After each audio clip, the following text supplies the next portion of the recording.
টাকায় 5টি দরে কমলা ক্রয় করে টাকায় 4টি দরে বিক্রয় করলে শতকরা কত লাভ হবে? এখানে তোমরা খেয়াল করো, টাকায়, এখানেও লেখা আছে টাকায়।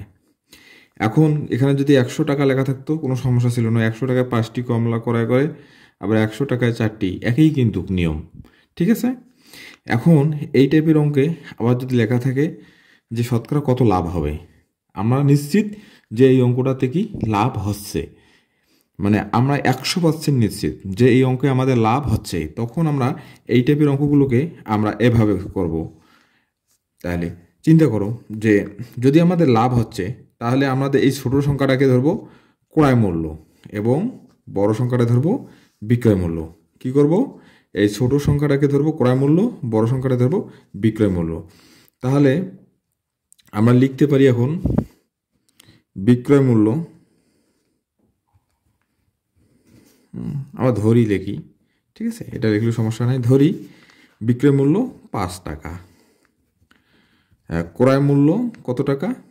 4 টাকা, ঠিক আছে। তাহলে আমাদের কি লাভ হয়?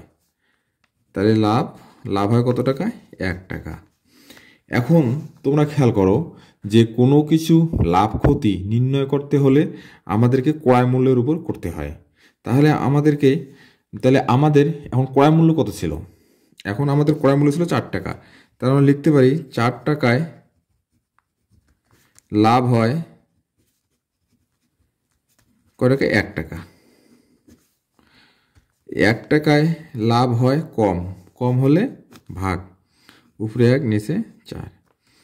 অতএব শতকরা 100 টাকা, 100 টাকায় লাভ হবে বেশি হলে উপরে 1-এর সাথে গুণ, তাহলে আমাদের 4 25-এ 100, এখানে আমরা লিখব 25 টাকা। কিন্তু উত্তর আমার দেওয়া ছিল পার্সেন্টেজে, তাহলে আমরা উত্তরের সময় লিখব উত্তর লাভ হয় 25%।